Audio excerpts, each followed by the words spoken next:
네, AI 기반으로 상장소에서 내놓은 공시 뉴스를 분석해보는 공진단 시간입니다. 도움 말씀 주실 타큐온 뉴스 조호진 대표 자리했습니다. 안녕하세요. 안녕하세요. 네, 먼저 오늘 아침 어떤 공시와 주요 뉴스들이 나왔는지 확인해 보겠습니다.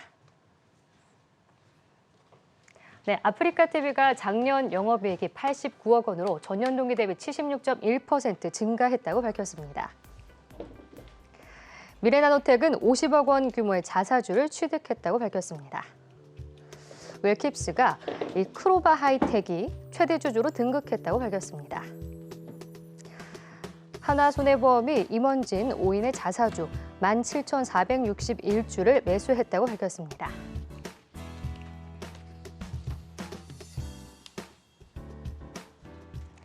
네, 저희가 주요 공시들, 오늘 나온 뉴스들을 체크하기 전에 그리고 카카오 게임즈의 공시에 대해서 한번 언급을 해보겠습니다. 카카오 대표 내정자였던 사람이 지분 전량 매도 소식, 그러니까 카카오 게임즈의 지분을 전량으로 매도를 한 거죠. 사실상 그동안에 이제 먹튀 논란이 많이 있었던 카카오 그룹인데 팔지 않겠다고 말을 하지 않았습니까? 그런데 그렇습니다. 지금 전량 매도를 하면서 조금 불거질 이유가 있을 것 같은데요. 어떻게 보고 계신가요? 예. 그러니까 사실 뭐 그 자본주의 시장에서 자기 주식을 이렇게 자기가 매도를 하는 거는 이제 뭐 그거 가지고 뭐라고 할 수는 없지만 다만 이제 문제가 되는 이유는 무엇이냐면 이제 그 전에 카카오 내정자였던 유영준 카카오페이 대표 역시 카카오페이에서 이제 카카오로 넘어가면서 갖고 있던 카카오페이 주식을 매도를 했습니다. 그래서 이제 시장에 이제 구설이 올랐거든요. 그리고 당시 이제 카카오그룹 전체가 좀 주가가 좀 떨어지는 시점이었기 때문에 유 전 대표가 됐죠. 유 전 대표의 이제 주식 매도가 이제 구설이 올랐습니다. 그러고 나서 이제 유 전 대표가 결국 이제 사임을 하고 남궁훈 이제 카카오 게임 대표가 계열사이자 본사라고 할 수 있는 카카오의 대표가 됐는데 당연히 물어봤을 거 아닙니까? 카카오 게임즈에 갖고 있던 주식을 어떻게 할 거냐? 물어봤을 때 그 남궁훈 대표 측이나 이제 카카오 측이나 매도하지 않을 것이다. 만약 매도를 한다면은 이해상충의 우려가 없는 방식을 찾겠다라고 발표를 했습니다. 그게 불과 한 달 전인데요.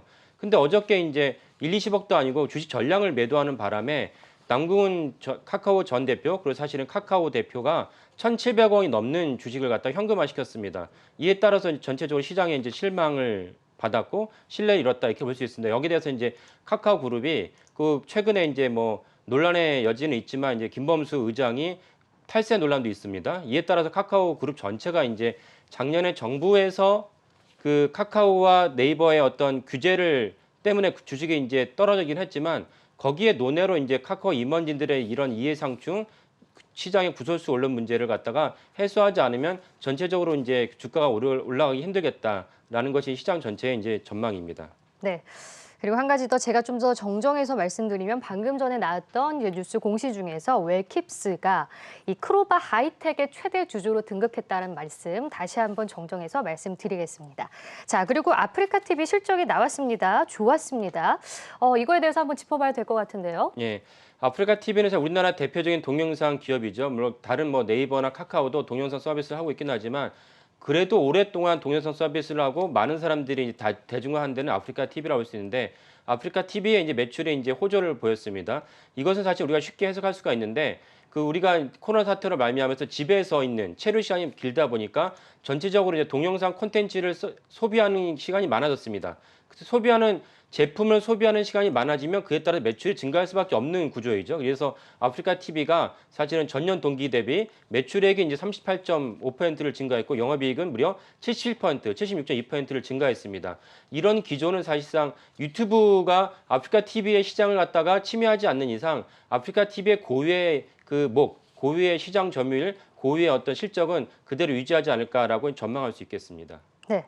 자, 그럼 두 번째로 살펴볼 공시도 살펴보죠. 하나손해보험은 오히려 자사주 매수 소식이 있습니다. 예. 정확히 말하면 하나손해보험의 임원진들이 네. 잇따라서 이제 자사주를 이제 매수를 했습니다. 임원진들의 매수는 이제 주식 전망의 중요한 그 바로미터가 됩니다. 왜냐하면 임원진만큼 자기 회사의 내부 사정을 정확히 알 수 있는 사람이 없거든요. 그래서 우리나라 공시 규정은 임원들을 우리가 보통 알고 있는 재벌 총수, 정확히 말하면 친인척이죠. 친인척의 6천인의 친인척만큼이나 동급으로 간주합니다. 그래서 재벌의 6천인의 친인척이 한 주만 사업하라도 무조건 공시를 해야 되는데 임원들 역시 한 주만 사업하라도 무조건 공시를 해야 됩니다. 이에 따라서 임원들의 어떤 공시 규정이 아주 엄격하다 볼 수 있는데 지금 이제 자막과 화면에 나오는 대로 정정민 씨를 비롯한 임원들이 5명이서 오늘에만 이제 주식을 갖다 17,000주를 갖다 샀습니다. 그만큼 이제 하나손해보험의 자기 회사의 미래 가치가 높다 이렇게 볼 수가 있는 것이죠. 그래서 그것을 좀 더 이렇게 한 주 한 주 이렇게 산 것을 볼 수도 있지만은 좀 더 이제 그래프로 확인하면서 보도록 하겠습니다. 네. 그 하나손해보험이 여기 그래프를 보시면 저희 회사 만든 임원진들의 이제 현황인데요. 예. 여기 보시면 여기에 작년 11월 마지막 주부터 임원들이 대거 주식을 샀습니다. 그리고 이제 12월 달로 넘어가면서 주식을 샀다가 이번에 2월 달 넘어면 주식을 전체적으로 샀다는 것을 알 수가 있습니다. 네. 오늘 많이 샀죠. 그러면 이 사이에 하나손해보험이 어떤 일이 있었느냐? 임원들 스스로도 이제 하나손해보험을 긍정적으로 보기도 하지만은 대외적으로 발표한 수치를 중요한 이벤트가 두 가지가 있습니다. 하나는 무엇이냐면 금융감독원에서 하나손해보험에 대해서 관리를 해지한다는 것을 작년 10월에 발표를 했습니다. 예. 관리를 해지했다는 것은 그만큼 하나손해보험에 대해서 정상적인 다른 보험업계와 정상적으로 간주하겠다는 것이고 그렇게 됐을 때 추가적으로 생긴 그 중요한 점은 무엇이냐면은 신용평가사에서 하나손해보험에 대해서 신용 등급을 올리게 됩니다. 실제 올렸어요. 올리게 되면은 이자에 대한 부담이 완화됩니다. 그러니까 이런 금융보험업계는 이제 이자가 나오기 마련인데 이자의 부담이 완화되기 때문에 하나손보에 대한 전체적인 매출과 영업이익이 증가하게 됩니다. 또 하나 중요한 점은 무엇이냐면은 당연히 1월 말면서 매출도 지금 자막에 화면에 나오고 있는데요. 올해 이제 작년 2021년 연간 실적이 이제 지난달 발표했는데 매출액은 2.4% 뛰었지만 영업이익이 무려 100% 가까운 93.2%가 뛰었습니다. 이런 전체적으로 봤을 때 하나손해보험의 올해 2020년 전망은 좋다라는 맥락으로 임원진들이 이번에 자사주를 대거 매입을 했다 볼 수가 있고 그리고 우리가 많이 알다시피 미국 페드에서 이제 금리를 올릴 것이라는 거는 이제 기정사실입니다. 네. 4번 올릴 것이냐 5번 올릴 것이냐 심지어 뭐 7번 올릴 거라는 이제 전망도 나왔습니다. 이에 따라서 1월 달 저희 코스닥 주가가 이제 출렁거린 것인데 페드가 금리를 올린다면 금융 손해보험 업체 전체적으로 이제 그 이익 모멘텀이 증가하게 됩니다. 이에 따라서 어저께 KB와 우리금융지주가 52주 신고가를 기록하게 됐습니다. 그래서 전체적으로 페드가 금리를 올리면 우리나라 금융 섹터는 이제 전체적으로 좋아진다. 이에 따라서 하나손해보험에 지난번에 언급해도 두 번의 중요한 이벤트가 있었기 때문에 올해 2022년에 전망은 좋다. 이것을 사실 임원진들이 반영을 했다 이렇게 보시면 되겠습니다. 네, 알겠습니다. 이렇게 해서 오늘 기업 공시와 뉴스 분석 들어봤습니다. 타키온 뉴스 조호진 대표와 함께했습니다. 고맙습니다. 네, 감사합니다.